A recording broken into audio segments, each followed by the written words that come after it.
খানাকুল থানা পুলিশের বড়সড় সাফল্য। 24 ঘন্টার মধ্যে চুরির কিনারা করল খানাকুল থানার পুলিশ। চুরির ঘটনায় জড়িত থাকার অভিযোগে গ্রেপ্তার 3 ব্যক্তি। ঘটনা প্রসঙ্গে জানা যায়, খানাকুলের কাছড়া এলাকার এক ব্যক্তি টোটো থেকে 4টি ব্যাটারি চুরির ঘটনা ঘটে বলে জানা যায়। ঘটনায় ওই ব্যক্তি খানাকুলের ঘোষপুর পুলিশ ফাঁড়িতে অবগত করেন। খানাকুল থানার দ্বারস্থ হন ওই ব্যক্তি। ঘটনায় খানাকুল থানার ওসি সমীর মুখার্জি ও তদন্তকারী দায়িত্বপ্রাপ্ত এসআই সৌরভ বোস একটি পুলিশি দল নিয়ে সিসিটিভি ফুটেজ সহ বিভিন্ন জায়গায় তদন্ত চালিয়ে কাজী লালচাঁদ ও কৌশিক সিংহ রায় নামে 2 ব্যক্তিকে গ্রেপ্তার করে আদালতে তোলা হয়। আদালতের নির্দেশে 3 দিনের পুলিশি হেফাজতে নেন পুলিশ। পুলিশি হেফাজতে থাকাকালীন পুলিশি জিজ্ঞাসাবাদে খানাকুলের পিলখা এলাকায় চুরির ব্যাটারি বিক্রি হয় বলে জানতে পারেন পুলিশ। পিলখা এলাকায় হানা দিয়ে 4টি ব্যাটারি উদ্ধার সহ চুরির ব্যাটারি কেনায় সুভাষ মান্না নামে এক ব্যক্তিকে গ্রেপ্তার করে খানাকুল থানার পুলিশ। অভিযুক্তরা ব্যাটারি চুরি চক্রের মূল পাণ্ডা বলে অনুমান, যদিও এই চক্রের সাথে আরও কেউ জড়িত আছে কিনা তা তদন্ত চালাচ্ছে খানাকুল থানার পুলিশ। চুরি যাওয়া ঘটনার 24 ঘন্টার মধ্যেই পুলিশের এই উদ্ধার কার্যকে এলাকার মানুষ পুলিশ প্রশাসনকে সাধুবাদ জানায় বলে জানা গেছে।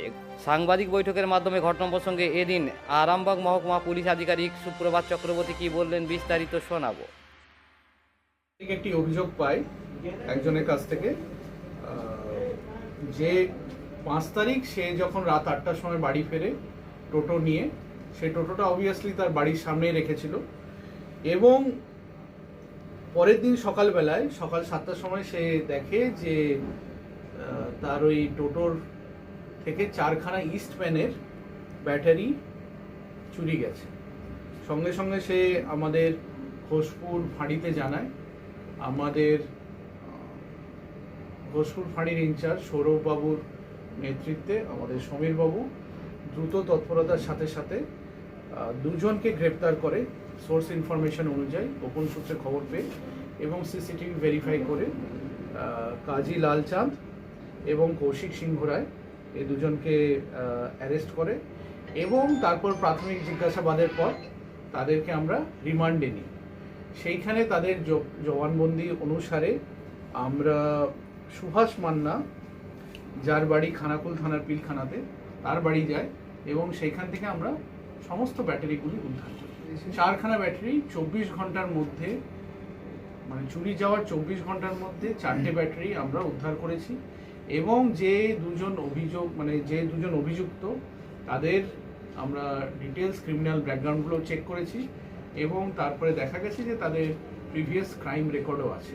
এটা একটা খুব উল্লেখযোগ্য সাফল্য এত তাড়াতাড়ি 24 ঘন্টার মধ্যে, এবং এই একটা সাধারণ টোটো চালক সে, তার কাছে এই 4টে ব্যাটারি ফিরে পাওয়া মানে একটা বড় ব্যাপার।